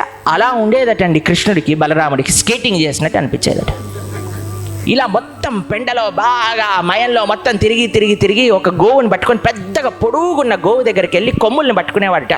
ఒకవైపు కృష్ణుడు, ఇంకోవైపు బలరాముడు పట్టుకొని, కృష్ణుడు ఇలా లాగితే బలరాముడు ఇలా లాగేవాడట. ఇలా ఇలా ఇలా గోవు ఎన్నోసేపు అలా ఇలా ఆడి, ఒరే చాలరా ఆడింది, వదిలేయండ్రా నన్ను, వదిలేయండ్రా నన్ను అంటే వినేవాళ్ళు కాదట. అప్పుడు ఏం చేశారట, గోవు వీళ్ళని ఎలా వదిలించుకోవాలి. ఇప్పుడు చూడండి, స్వామిని ఇలా అమాంతం కింద కూడా పడేయలేం కదండి, అసలే సుకుమారమైన శ్రీ శరీరం, అది గోవుకు కూడా తెలుసు. ఏం చేసేదో తెలుసా అండి, ఇంత పెద్ద పెండ యొక్క కుప్ప ఎక్కడైతే ఉంటుందో అప్పుడే వేసిన పెండ కుప్ప ఇలా ఇంకా అలా సువాసన ఈ అంటున్నారేంటి, అలా చక్కగా ఇంత పెద్ద పెండ కుప్ప దగ్గరికి వెళ్ళి కృష్ణుడిని బలరాముల్ని ఇద్దరిని అక్కడ పడేసేదట. ఇలా మెడ వరకు, మెడ లోతున వాళ్ళిద్దరూ పెండ లోపలికి వెళ్ళేవారట. యశోదమ్మ బయటికి వచ్చి, రోహిణీదేవి బయటికి వచ్చి, ఒరే ఏంట్రా మీరు అసలు మనుషుల్లా పందులా అంటే కృష్ణుడు అనేవాడట, అమ్మా నేను ఒక అవతారంలో పందిని కూడా అని అనేవాడట. అవును కదండి, వరాహ రూపంలో స్వామే కదండి ఒకసారి అవతరించింది. కృష్ణుడు ఎప్పుడు అబద్ధం ఆడాడండి, ఆయన నిజమే చెప్పేది. అమ్మ నేను ఇప్పుడు కాదు కానీ ఒకప్పుడు పందిని అన్నాడట కృష్ణుడు. పాపం ఇంత అలంకరణ చేసిన అమ్మ కృష్ణుడిని బలరాముని ఇద్దరిని ఎత్తుకొని తీసుకెళ్ళి మళ్ళీ స్నానం చేయించి మళ్ళీ అలంకరణ చేసి, ఒరే ఇప్పుడు వెళ్ళకండ్రా, తినండ్రా అని తినిపించటం. కృష్ణుడికి తినిపించటమే పెద్ద గగనం అటండి. ఎన్ని కథలు చెప్పాలి, కథ ఆపితే తినడట మనోడు, చెప్తూనే ఉండాలట కథలు. అమ్మ ఈరోజు ఇది ఎప్పుడు పాత కథలు చెప్తావమ్మా, కొత్త కథ చెప్పు నాకు, పాత కథలు ఇని బోరు కొట్టేసింది అని అంటే, యశోదమ్మ సరే కొత్త కథ చెప్తాను. అనగనగా ఒక గొప్ప మహారాజు వారు ఉండేవారు, ఆయన పేరు దశరథుడు. ఆ దశరథుడికి ఒక పిల్లవాడు ఉండేవాడు, ఆయన పేరు రాముడు అని అంటే ఈయన, ఓ అవునా, ఓకే ఓకే. ఎవరి కథ ఎవరికి చెప్తుందండి యశోదమ్మ, ఆయన కథ ఆయనకే చెబుతుంది. అయినా సరే మా కన్నయ్య మాత్రం ఎంత ప్రేమగా ఇంటి తర్వాత అని కథ మంచిగా చెప్పే ఆ స్టోరీలు మొత్తం బుద్ధిగా వినేవాడట. ఈరోజు సనాతన ధర్మంలో అన్నిటికంటే ముఖ్యమైన కాంట్రిబ్యూషన్ పెద్దలు, తల్లిదండ్రులు, ముఖ్యంగా తాతయ్య, నాయనమ్మ, అమ్మమ్మ, తాతయ్యలు మీ మనవళ్ళకి మనవరాలకి చేయవలసింది ఏదన్నా ఉంటే వారికి భాగవత రామాయణంలో ఉండే కథలు చెప్పటం. ఎప్పుడైతే పెద్దలు ఈ విషయాలను చిన్నపిల్లలకి చెప్పటం ఆపేశారో అప్పుడే పిల్లలకి ఇంకా ధర్మానికి ఒక డిస్కనెక్ట్ ఏర్పడుతుంది. కాబట్టి మనందరం ప్రయత్నం చేద్దాం, మనము ఈ శ్రీకృష్ణ భగవానుడు శ్రీరామచంద్రుడి యొక్క దివ్య లీలను విందాం. మన మనవళ్ళకి మనవరాళ్ళకి పిల్లలకి కూర్చోబెట్టి కనీసం కొద్దిసార్లైనా రోజుకి ఒక 10 నిమిషాలైనా ఒక్క కథైనా చెప్పే ప్రయత్నం చేద్దాం. యశోదమ్మ రెడీ చేశాక ఏం చెప్పేవాడట కృష్ణుడు, సరే అమ్మ ఇప్పుడు నాకు ఆడుకోవడానికి టైం అయిపోయింది. ఏం చేయాలంటే తెలుసండి, కృష్ణుడు ప్రతిరోజు ఆడుకోవడానికి వెళ్ళేటప్పుడు ఎవరితో వెళ్ళేవాడు, గోపాల బాలులతో దూడల్ని తీసుకొని అరణ్యానికి వెళ్తూ ఉండేవాడు. వెళ్ళేటప్పుడు కంపల్సరీ పెరగన్నం కావాలట. కృష్ణుడు ప్రతిరోజు పెరగన్నాన్ని కట్టుకొని వెళ్ళేవారట. అయితే యశోదమ్మ చెప్పేదట, కన్నయ్య ఈరోజు ఎక్కువసేపు ఆడక నాన్న, తొందరగా వచ్చేసే నాన్న, ఈరోజు మధ్యాహ్నమే వచ్చేసే నాన్న. మీకు తెలుసా అండి, సాయంత్రం అవుతుండి కృష్ణుడు వచ్చేవాడు. కానీ యశోదమ్మ ప్రతిరోజు పంపించేటప్పుడు ఎంత బాగుంటుంది మీ అందరికీ, స్కూల్కి వెళ్ళేటప్పుడు అమ్మ మధ్యాహ్నం వచ్చేయమని చెప్తే. కానీ యశోదమ్మ అలా చెప్పేదట, నాన్న ఫుల్ డే ఉండకండి, తొందరగా మధ్యాహ్నమే వచ్చేసేయండి అని చెప్పేదట. మధ్యాహ్నం కూడా వచ్చేసి, సరే అమ్మ మధ్యాహ్నం వచ్చేస్తాను, నువ్వేం కంగారు పడకమ్మా. ఆయన 2 అడుగులు బయటికి వేసాడు. యశోదమ్మ బయటికి వెళ్ళి, ఒరే కృష్ణ ఇక్కడ రానా, ఇక్కడ రానా, నీ నెమలిపించం కింద పడిపోతుంది, సరి చేస్తాను అని. కృష్ణ ఎప్పుడు బయలుదేరంగానే ఏదో ఒకటి చెప్తుంది అని మళ్ళీ వెనకాలకి వెళ్ళంగానే అసలు నిజంగా బాగానే ఉండేదండి. కానీ కన్నయ్యని మళ్ళీ ఒకసారి చూసుకోవాలి, నెమలి పింఛాన్ని సరి చేసేదటండి. మళ్ళీ కృష్ణుడు 10 ఏ కృష్ణయ్య ఇలా రా, వడ్డానం వంకరగా పెట్టాను, ఇక్కడ రా ఇక్కడ రా ఇక్కడ రా అని మళ్ళీ వెళ్ళేసరికి వడ్డానం ఏదో సరి చేసినట్టు పెట్టేసేదటండి. అలా ఎంతసేపు కృష్ణుడిని చూడాలి, ఎంతసేపు మళ్ళీ కృష్ణుడు ఎక్కడ దూరం అయిపోతాడని బాధండి బ్రజవాసులందరికీ కూడా. యశోదమ్మకేమో కృష్ణుడు వెళ్తాడని బాధ, గోపాల బాలులకేమో కృష్ణుడు వస్తున్నాడని ఆనందం, గోపికలకేమో సాయంత్రం వరకు కనిపించడు అని బాధ. ఇక సాయంత్రం వచ్చేసరికి గోపాల బాలులకి బాధ, కృష్ణుడు రేపొద్దున వరకు కలవడని. ఇదే ప్రేమ, పరస్పర ప్రేమ అంటే ఇదే అండి. భగవానుడికి మనం ఎప్పుడైతే నిజంగా భగవంతుడి పట్ల భక్తి కలుగుతుందో, ఎప్పుడైతే ప్రేమ కలుగుతుందో, ఎప్పుడు మనం సత్సంగానికి వస్తామా, ఎప్పుడు మనం ఆలయంలోకి వచ్చి స్వామిని దర్శించుకుంటామా, ఎప్పుడు మనం భగవంతుడి యొక్క సేవ చేస్తామా అని మన హృదయంలో నిరంతరము కూడా ఆ వాంఛ పెరుగుతూ ఉంటుందన్నమాట. దీనికోసం ఆలయానికి రావాలి, భగవానుడికి ప్రార్థన చేయాలి, తండ్రి ఆ ప్రేమను నాకు అనుగ్రహించినానా, ఆ భక్తిని నాకు అనుగ్రహించు. కృష్ణుడు దొంగతనం చేయటం ప్రారంభం చేశారండి గోపికల ఇళ్లలో. ఎందుకంటే ఆ గోపికలే కావాలని ప్రార్థన చేసి మరీ కృష్ణుడి కోసమని చక్కగా వెన్న తయారు చేసి డోర్లన్నీ ఓపెన్ చేసి కృష్ణుడు ఎప్పుడు వస్తారా అని వెయిట్ చేస్తూ ఉండేవారటండి గోపికలందరూ కూడా. ఓ గోపిక ఏం చేసింది, మంచిగా వెన్న తయారు చేసి ఉట్టిల పైన కట్టేసింది. వందలాది ఉట్టిలండి ఇలా కట్టేసిందట. కట్టేసి చాలా తెలివైన గోపిక అండి. దాని కింద పెద్ద పెద్ద గంటలు కూడా కట్టిందట. ఎలా అయితే కృష్ణుడు వచ్చి ఇలా చేయబెట్టి ముట్టుకోగానే ఆ గంటలు మోగిపోతాయి. అలారం సిస్టమ్ ఇప్పుడు వస్తుంది కదండి. ఇంట్లో లేచి బటన్ ఆన్ చేసి వెళ్ళిపోయారనుకోండి, ఇంట్లో ఎవడైనా వచ్చాను టింగ్ టింగ్ టింగ్ టింగ్ టింగ్ టింగ్ అని మోగుతుంది. అలారం సిస్టమ్ అంటారు దాన్ని. అయితే ఆ గోపిక ఆ సిస్టమ్ని 5000 సంవత్సరాల ముందు ఇన్స్టాల్ చేసిందట. మన కన్నయ్య తక్కువాడా, మనవాడు గజ దొంగలకే గజ దొంగ. చౌరాగ్రగణ్యం పురుషం నమామి, దొంగలలో అగ్రగణ్యం. ఏమి దొంగతనం చేస్తాడట, అనేక జన్మార్చిత పాప చౌరం. మనము ఎన్నో జన్మాంతరాల బడి సంపాదించుకున్న పాపం అనే కర్మ ఏదైతే ఉందో దాన్ని తీసుకెళ్ళిపోతాడట, భగవంతుడిని ఆశ్రయిస్తాడు. అంటే భగవానుడు వెళ్ళాడట, అసలు ఎక్కడ వెన్న కనిపించట్లేదండి, వాసన మాత్రం వస్తుందటండి. ఎక్కడ చూసినా గుమగుమలు ఆడిపోతుంది అన్నమాట. మీరు చూడండి, ఇంట్లోకి ఎప్పుడైనా అమ్మ మంచి చేసింది అనుకోండి, ఎక్కడుందని ఎంత ఎతికినా సరే ఫ్రిడ్జ్ తీసి అక్కడ ఏం దొరకదు, ఎక్కడుందని ఆశ్చర్యపోతూ ఉంటారు. అలా వాసన వస్తుందంటే అసలు ఏం దొరకట్లేదటండి. ఇంత ఇల్లు వదిలేసి ఇలా వెళ్ళిపోయేసరికి చిక్ అని ఒక చిన్న చుక్క ఏదో చేతిపైన పడిందట. అదేంటబ్బా, ఇంట్లో ఉండంగా చిక్కుమని ఏదో చుక్కబడింది అని ఇలా అనుకొని వాసన, వెన్న వాసన ఎక్కడి నుంచి వస్తుందని ఇలా చూడంగానే వందలాది కుండలు పైన కట్టేస్తున్నాయి. సరే కృష్ణుడు అన్నాడుట, అందరూ శ్రీధామ శుభాల అందరూ కూడా ఒకళ్ళ పైన ఒకళ్ళు కూర్చోండి అనగానే ఇలా పైకి ఎక్కేసి చెయ్యి పెట్టాడట. చెయ్యి పెట్టే ముందు చూశాడట గంటలు ఉన్నాయి అని. గంటలకు చెప్పాడట, గంటల్లారా మోగకూడదు అని. ఇప్పుడు భగవంతుడు చెప్తే ఎవరైనా వినాలి కదండి. మీకు ఒక విషయం తెలుసా, గంటలు ప్రాణము లేదు అని అనుకునే ఇలాంటి వస్తువులు కూడా భగవానుడు ఏం చెప్తే అది వింటాడట. విననివాడు ఎవరైనా ఉంటే మనిషి తప్ప అన్నీ వింటారు. అయితే ఈ గంటలన్నీ ఆగిపోయాట, అలానే స్టిల్గా అయిపోయాట. కృష్ణుడు వెన్నె కుండలో చేయబెడితే ఎక్కడి వరకు పెట్టేవాడో తెలుసా అండి, ఇక్కడ దాకా పెట్టేవాడటండి, ఇక్కడ దాకా. ఎందుకో తెలుసా, వెన్న కుండలో మధ్యలో ఉన్న వెన్న అన్నిటికంటే చాలా థిక్ పార్ట్ అన్నమాట. మీరు చూడండి, ఎప్పుడైనా మీరు ఫ్రెష్ క్రీమ్ కొని ఇలా పెట్టారనుకోండి, అందులో నీళ్ళన్నీ పైకి వస్తే క్రీమ్ అంతా కిందికి వెళ్ళిపోతుంది, అవునా? అలానే వెన్న పాత్రలో కూడా ఆ వెన్న మొత్తం కూడా కిందికి వెళ్ళిపోయేది అనమాట. అయితే కృష్ణుడు ఇంతవరకు చెయ్యి ఇలా లోపలికి దింపేసి తీసేవాడండి. తీసి ఏం చేసేవాడు తెలుసా అండి, ఆయన తినేవాడు కాదట, ఫస్ట్ స్నేహితులందరికీ పంచిపెట్టేవాడట. మనం ఉంటే ఏం చేసేవాళ్ళం అండి, ఫస్ట్ ఓ డబ్బా తెచ్చుకొని ఇలా డబ్బాలో పెట్టేసుకొని ఇలా మూసేసుకొని దాని తర్వాత రండి ప్రసాదాలు ఇస్తాము. అందుకే మా ఆలయంలో ఒక నియమం ఉన్నది, వడ్డించేవాడు ఫస్ట్ ప్రసాదం తీసుకోవాలి, అప్పుడే హ్యాపీగా వడ్డించగలుగుతాడు. అయితే కన్నయ్య దగ్గర అలా కాదటండి. కన్నయ్య ఎప్పుడు తన కోసం ఆలోచించేవాడు కాదటండి, అందరికీ ఇచ్చేసేవాడట, అందరికీ తినిపించేవాడు. తినిపించేసి అందరినీ అడిగేవాడట. ఇలా రైన్గా తినిపించేశాక మళ్ళీ ఇక్కడ నుంచి మళ్ళీ కావాలా అనే మళ్ళీ కావాలంటే మళ్ళీ ఇచ్చేవాడటండి. అలా ఒక్కొక్కరిని అడిగి 3-4 సార్లు అందరిని అడిగేవాడటండి. అందరూ కృష్ణ ఇంకా తింటే మా పొట్ట పలిగిపోతుంది కృష్ణ, మాకొద్దు కృష్ణ అన్నప్పుడు కృష్ణుడు తినేవాడట. సరే అందరికీ పెట్టేశారు, కోతులకి పెట్టారు, తన స్నేహితులకి పెట్టారు, అందరినీ 3-4 సార్లు అడిగేసి అంతా అయిపోయింది. ఇంకా లాస్ట్కి కృష్ణుడు తినాలి అని ఆ కుండలో చెయ్యి పెట్టుకొని ఎప్పుడైతే ఇలా నోట్లో పెట్టుకున్నాడో వెంటనే గంటలన్నీ మోగటం ప్రారంభం చేశాడు. వెంటనే గోపిక వెనకాల నుంచి వచ్చింది, కృష్ణుడు పట్టుకుంది. కృష్ణుడు అన్నట్టే, గంటల్లారా ఇప్పుడేమైంది, ఇప్పుడు మోగుతున్నారు, మీరు ఇప్పటివరకు బాగానే ఉన్నారు కదా అంటే, ఏం లేదండి అలవాట్లో పొరపాటు అయిపోయింది, మీకు నైవేద్యం పెట్టినప్పుడు మాకు మోగటం అలవాటు కదా.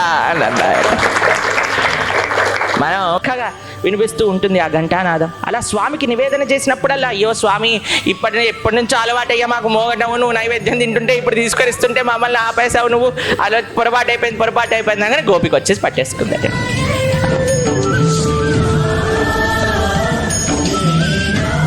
Moving and non moving, conscious or not conscious, ఏదైనా సరే ఈ ప్రపంచంలో తహతహలాడేది దేనికోసమట అంటే భగవంతుడి యొక్క సేవ కోసం. మన యొక్క స్వరూపం ఒక చేప లాంటిదండి. చేపని నీళ్ళ నుంచి తీసిన మరుక్షణం అది కొట్టుకుంటూ ఉంటుందండి. దానికన్నారు మంచి పట్టు వస్త్రం వేసి నీకు ఆసనంలో కూర్చోబెడతాం, వీడియో కెమెరాలు 4-5 పెట్టి మిమ్మల్ని రికార్డ్ చేస్తారంటే ఏమంటుందండి చేప? కొద్దిగా ఫేమస్ చేయండి నన్ను, మేము ఇక్కడ కూర్చుంటాం అంటదా? వద్దయ్య నీళ్ళల్లో పడేయండి అంటదా? అవునా కాదా చెప్పండి? లేదయ్యా మీకు మంచి కారులో మిమ్మల్ని మొత్తం భాగ్యనగరం తిప్పుతాము అని అంటే ఏమంటుందండి? పర్వాలేదు అంటుందా? లేదు, నన్ను నీళ్ళల్లో పడేయండి. అలా జీవుడి యొక్క మనందరి యొక్క స్వరూపం ఏంటి అంటే నిరంతర కృష్ణ ప్రేమ, భగవంతుడి యొక్క సేవనే మన స్వరూపం. ఏ జీవుడినైతే మనం ఆ సేవ నుంచి, ఆ శరణాగతి తత్వం నుంచి బయటికి తీసుకొచ్చి ఏ భౌతికమైన ఆనందాన్ని ఇచ్చినా సరే ఆ జీవుడు అలా బాధపడుతూ ఉంటాడు. శ్రీకృష్ణ జన్మాష్టమి ఆ రోజు రాత్రి పూట అంధకారంలో ఒక జైల్లో మొత్తం సంకెళ్ళు వేసుకున్న దేవకి వసుదేవుల యొక్క ఆ సంకెళ్ళన్నీ తెంపి భగవానుడు సూర్యుడిగా అవతరించాడు.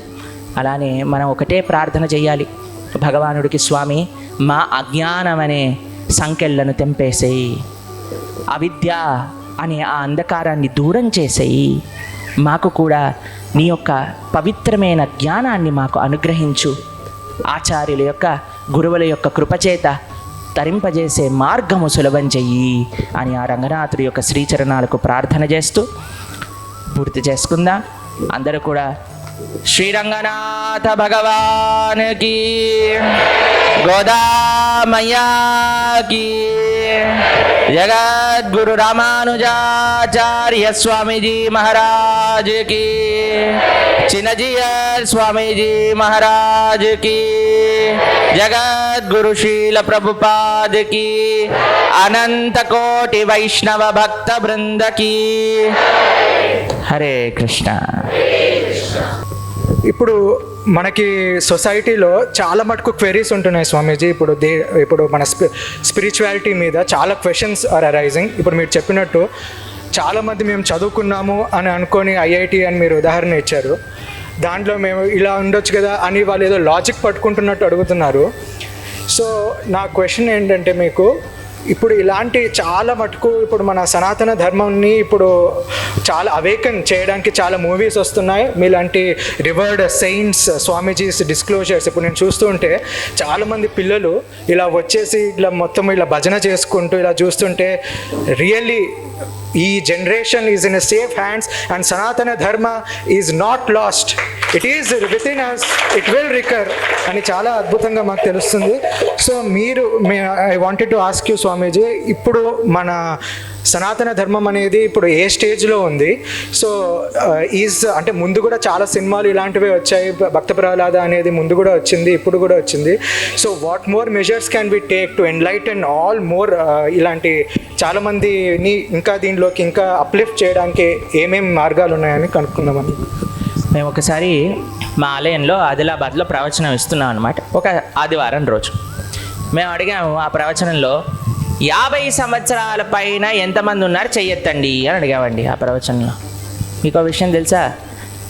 600-700 మంది ఉన్న ఆ ప్రవచన మండపంలో, సత్సంగ హాల్లో కేవలం 5 మంది మాత్రమే చెయ్యెత్తారు 50 సంవత్సరాల పైన ఉన్న వాళ్ళమండి.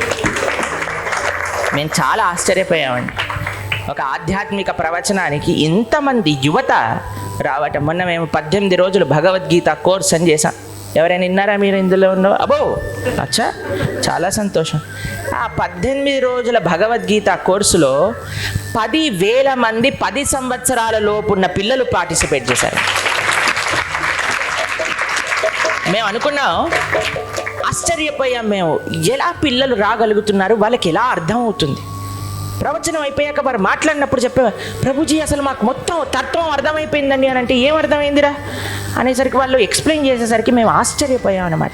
మాకు అనిపించింది ఈరోజు పిల్లలకి ఇంట్రెస్ట్ లేదు అనేది అబద్ధం. మీకు ఆ విషయం చెప్పనా అండి, ఇంతకు ముందుండే జనరేషన్స్ కంటే ఈ జనరేషన్ పిల్లలు మోస్ట్ ఇంటెలిజెంట్. ఆ పిల్లలకి చెప్పే విధంలో చెప్పే వాళ్ళు కావాలి. మీకు ఒకసారి చెప్తాను, మా ఆశ్రమానికి, మా ఆలయంలోకి ఒక చిన్న పిల్లవాడిని తీసుకొచ్చారు తల్లిదండ్రులు ఇద్దరు కూడా.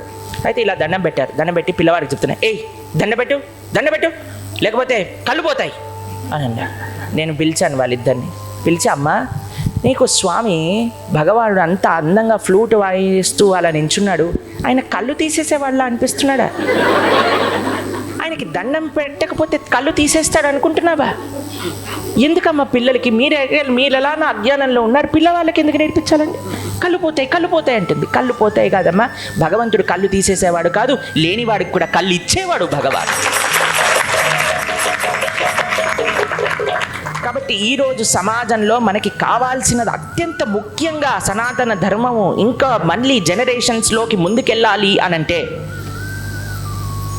తల్లిదండ్రులు ఆధ్యాత్మిక గురించి నేర్చుకోవాలి. ఎప్పుడైతే వాళ్ళు నేర్చుకుంటారో పిల్లలకి చెప్పగలుగుతారు. ఈరోజు జనరేషన్ ఎలా ఉంది అంటే, మీరు రీజన్ చెప్పండి వాళ్ళు ఏమీ చెయ్యరు. ఫస్ట్ నువ్వు నాకు రీజన్ చెప్పు ఎందుకు చెయ్యాలో, దాని తర్వాత నేను చేస్తాను. మనం కానీ కరెక్ట్ వారికి అండర్స్టాండ్ అయ్యే విధంగా, వాళ్ళు కన్విన్స్ అయ్యే విధంగా రీజన్ చెప్తే వాళ్ళు ఎన్నటికీ వదిలేయరండి. కాబట్టి ఫస్ట్ మనం తెలుసుకోవాలి. మనం ఎప్పుడైతే తెలుసుకుంటామో అప్పుడు దాన్ని నెక్స్ట్ జనరేషన్కి పాస్ చేయొచ్చు. ఒకసారి ఒక ఆవిడ కూతురు పెళ్లి చేస్తుందటండి. కూతురు పెళ్లి చేస్తూ ఉంటే పిండి వంటలు అన్నీ చేస్తారు కదా పెళ్ళిళ్ళల్లో, మన ఇవ్వడానికి అందరికి కూడా. ఒక పిల్ల వచ్చి తింటూ ఉందటండి. అయితే వాళ్ళ అమ్మ ఏం చేసిందట, ఒరే వాళ్ళ ఇంట్లో పని చేసేవాడికి చెప్పిందట, ఒక గంప తీసుకొని రారా, గంప తీసుకొని ఒక బిందె నీళ్ళ బిందె తీసుకొని రా అని ఆ పిల్లిని పట్టుకొని ఆ పిల్లి పైన గంప బోర్లేసి దానిపైన ఒక నీళ్ళ బిందె పెట్టిందటండి. ఎప్పటి వరకు పెళ్ళి అయిపోయి ఈ సామాన్లని పనిచేసేయాలి. కూతురు పెళ్లి చేసింది కదండి, ఆ కూతురికి ఇంకో కూతురు పెళ్ళి పుట్టిందట, ఆ కూతురు పెళ్లి చేస్తుందటండి. సామాన్లన్నీ లిస్ట్ రాస్తుందట, తోరణాలు, కుంకుమ, పసుపు, గాజులు, పిల్లి, గంప, నీళ్ళ బింద అని రాసిందట. పిల్లి, గంప, నీళ్ళ బింద ఎందుకండి అంటే, మా అమ్మ మా పెళ్లిలో కూడా ఒక పిల్లిని పట్టుకొని గంప వేసి దానిపైన నీళ్ళ బింద పెట్టింది అని అన్నదట. అలా మనం కూడా చేసేస్తున్నామండి. ఎందుకు చేస్తున్నాం? మా ఇంట్లో ఇలా చేస్తారు. ఎందుకు చేస్తున్నాం? మా అత్తమ్మ ఇలా చెప్పింది. ఎందుకు చేస్తున్నాం? మా పుట్టింట్లో ఇలా చేశారు. దీనివల్ల పిల్లలు ఆచరించరండి. ఎందుకు చేస్తున్నావు అంటే దాని యొక్క ఆన్సర్ మీరు నెక్స్ట్ మినిట్లో చెప్పగలిగితే అప్పుడు ఆ పిల్లలు కూడా దాన్ని పట్టుకుంటారు, దాన్ని ఆచరిస్తారు. ఇక్కడ ఉండే పిల్లలందరూ తిలకం పెట్టుకొని మాల వేసుకొని భజన చేయడానికి కారణం వాళ్ళ తల్లిదండ్రులు భక్తి మార్గంలో ఉండటం. ఈరోజు మన డాక్టర్ గారు కూడా భక్తి మార్గంలోకి రావడానికి వారి నాన్నగారు చక్కటి భక్తులు కాబట్టి చక్కగా వీరు కూడా భక్తి మార్గంలోకి వచ్చారు. కాబట్టి తల్లిదండ్రులకి జ్ఞానం అనేది ముఖ్యంగా ఇంపార్టెంట్. అందరు నన్ను అడుగుతారు, ప్రభుజీ పిల్లలకి ఏదైనా ప్రోగ్రామ్ ఉందా, ప్రభుజీ పిల్లలకి ఏదైనా ప్రోగ్రామ్ ఉందా అంటే, పిల్లలకి ప్రోగ్రామ్ ఉంది, మీకు ప్రోగ్రామ్ ఉంది. ఫస్ట్ మీరు జాయిన్ అవ్వండి, పిల్లల్ని జాయిన్ చేయండి. జయ, మహాభారతం లాంటి ఇతిహాసాలు చదువుతున్నప్పుడు ఎప్పుడూ ఒక డౌట్ వచ్చేది ఏంటంటే, లాస్ట్ కంక్లూజన్ అనేది ఎప్పుడూ ఒక ఆన్సర్ ఇప్పుడు అయిపోయింది, రాముడు అయోధ్యకు వచ్చారు, అయిపోయింది, మనకి మంచిగా హీ రూల్డ్ అంటే అక్కడికి అయిపోవచ్చు. But there is no sense of conclusion in all these things. మళ్ళీ నెక్స్ట్ మళ్ళీ సీతమ్మని అలా వేసి అదొక క్వశ్చన్ మార్క్. మళ్ళీ మన మహాభారతంలో కూడా కౌరవుల మీద పాండవులు గెలిచేశారు, వాళ్ళు హాయిగా రాజ్యం చూసుకున్నారు అని అక్కడికి కూడా అయిపోవచ్చు. కాకపోతే మన ఎప్పుడైనా మన ఇతిహాసాలు they are concluding with a doubt. అంటే నాకేమనిపించిందంటే, రీడర్స్ షుడ్ వాళ్ళు they have to emphasise, analyse and వాళ్ళు ఒకటి సీక్ చేయాలి. ఎప్పుడైనా ఆన్సర్స్ మనము అన్నట్టు అనిపించింది. అంటే మనం ఆన్సర్స్ సీక్ చేసుకుంటూ ఓకే ఇట్లా ఎందుకు వచ్చింది అని మనం ఎప్పుడు ఒక ప్రశ్నతో ఎండ్ చేసే ఒక ఇతిహాసాలు మన హిందూ పురాణాలు తప్ప మిగతా ఏ రిలీజియన్లో లేవు అలాంటివి. సో నేనేమంటున్నా అంటే, అది that the way to see Itihasa, or మనము జస్ట్ ఒక స్టాండర్డ్ ఒక అబ్రివియేషన్ ఉంటుంది అంతే మనం కంక్లూజన్లా తీసుకోవాలి అన్న, లేకపోతే we have to seek and ask questions అలా. ఓకే, ఈ ప్రశ్నకి రెండు సమాధానాలు ఉన్నాయి. మీరు చూడండి, మీరు ఏదైనా సినిమాకి వెళ్ళారనుకోండి, అన్ని సినిమాలు హీరో హీరోయిన్ పెళ్లితో అయిపోతుంది, అవునా కదా? వాళ్ళు అంతే ఏదో చేశారు, దాని తర్వాత హ్యాపీలీ ఎవర్ ఆఫ్టర్ వాళ్ళు బ్రతికారు అన్నట్టుగా చూపించేస్తుంది, పెళ్ళికి అయిపోతుంది. కానీ పెళ్ళి తర్వాత ముందుంది ముసళ్ళ పండుగ, అది చూపించారు. ఆ మాత్రం చూపించాడు అనుకోండి, ఎవడు పెళ్లి చేసుకోడు అనమాట. కాబట్టి పెళ్లితో ఆపేస్తారు. ఎందుకంటే పెళ్ళి is the last day of happiness in life అని ఒకళ్ళు చెప్పారు, మేం చెప్పట్లేదని. చప్పట్లు కొడుతున్నారేంది మీరందరూ? చప్పట్లు కొట్టద్దు, జస్ట్ వినాలంతే. చప్పట్లు ఎప్పుడైతే మీకు అనుభవంలో ఉందో అప్పుడు మాత్రమే కొట్టాలి. ఒకసారి మేము ఇలా ప్రవచనంలో చెప్పాం కానీ ఇంకా పెద్ద పెద్దగా చప్పట్లు కొట్టారు అందరు. అయితే ఈ ప్రపంచం ఏం చేస్తుందట అంటే మనందరినీ ఒక రకంగా మోసం చేసే ప్రయత్నం చేస్తుందట, ఇక్కడ ఆనందం ఉన్నది అని. కానీ శాస్త్రం ఏం చేస్తుందో తెలుసా అండి? సీతారాముల కళ్యాణంతో ఆగిపోలేదండి.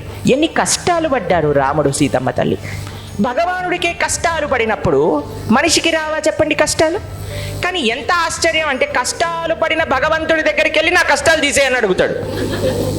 భగవానుడు ఏం చూపిస్తున్నాడు? అయ్యా, కష్టాలు అనేవి నాకే వచ్చినప్పుడు నీకు కూడా వస్తాయి, కానీ నాలాగుంటే నువ్వు ధైర్యంగా ఉండగలుగుతావు అని భగవానుడు నేర్పిస్తున్నాడు.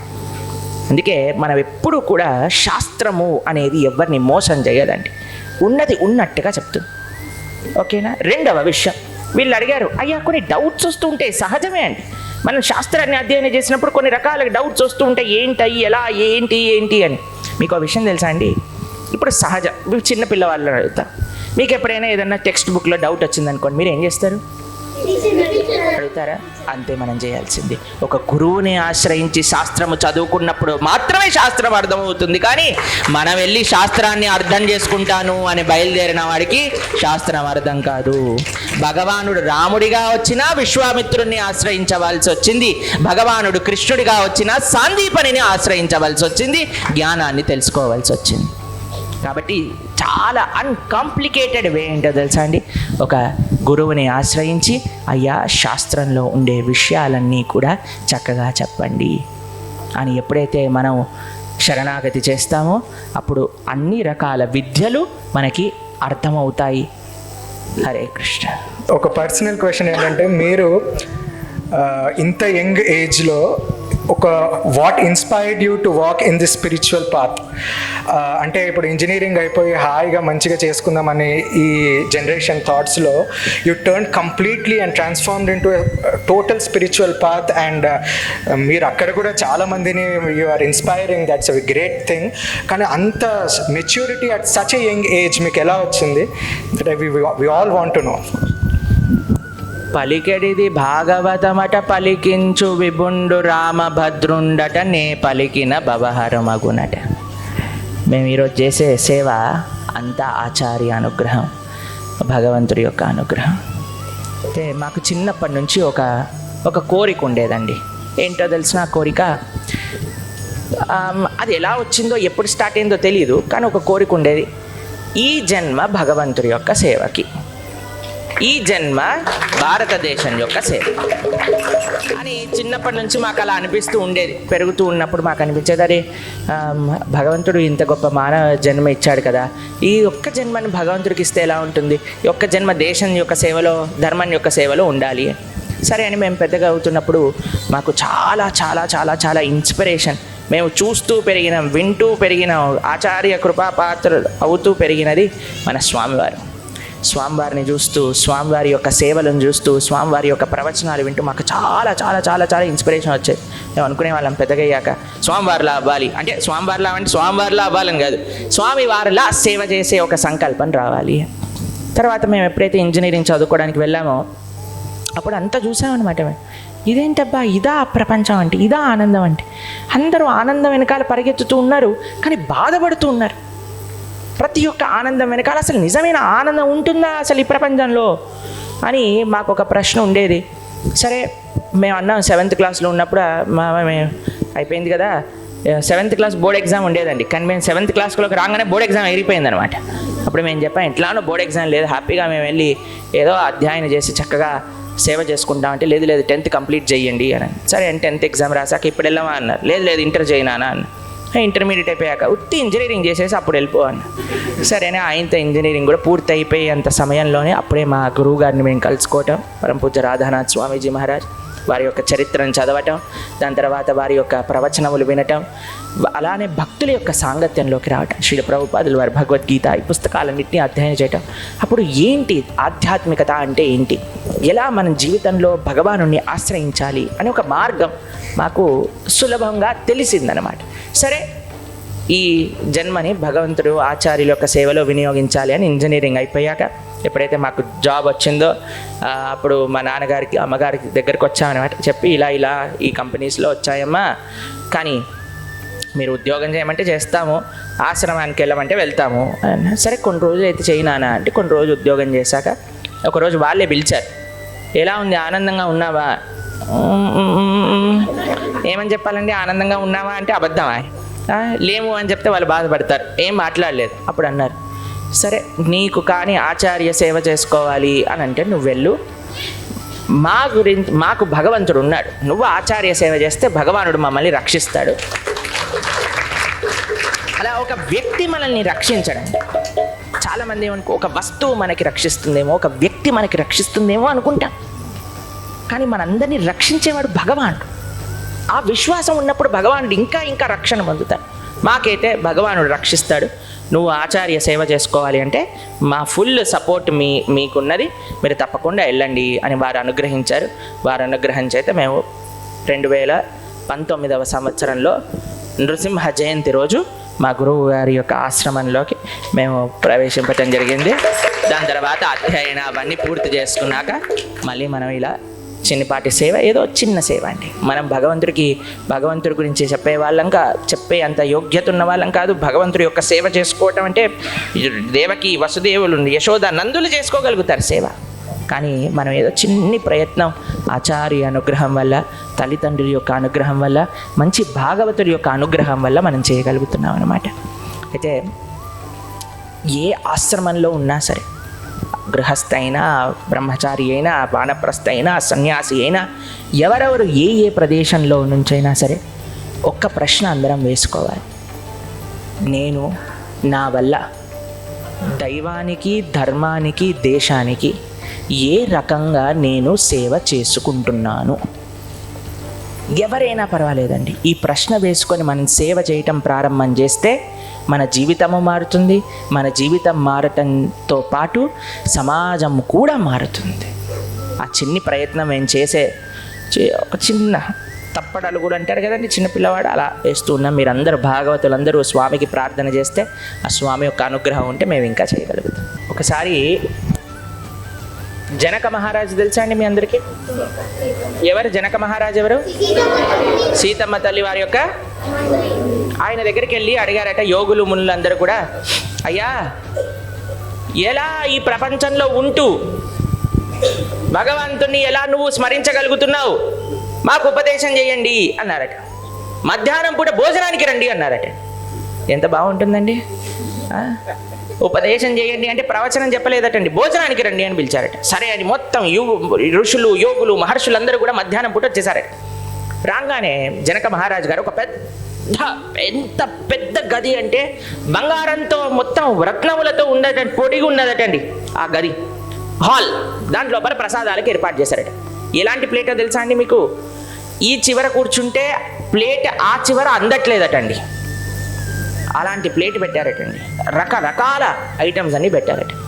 లోపలికి అందరినీ రండి ప్రసాదానికి రండి. అందరు లోపలికి వెళ్తూ ఉంటే ఆ హాల్లో ఒకటే ఒక విచిత్రం ఏంటంటే తెలుసా అండి, ఒక చిన్న దారంతో ఇంతింత పెద్ద పెద్ద పదునైన కత్తుల్ని ఎడాలి తీశారటండి.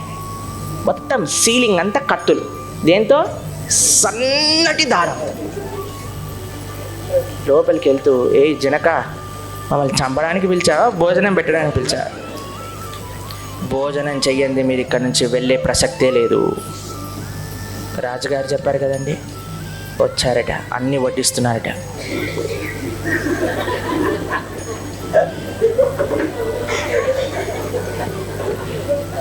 జనక మహారాజు మైక్లో అనౌన్స్మెంట్ చేశారు, ప్లేట్లో ఒక్కటి కూడా మిగిలించకూడదు.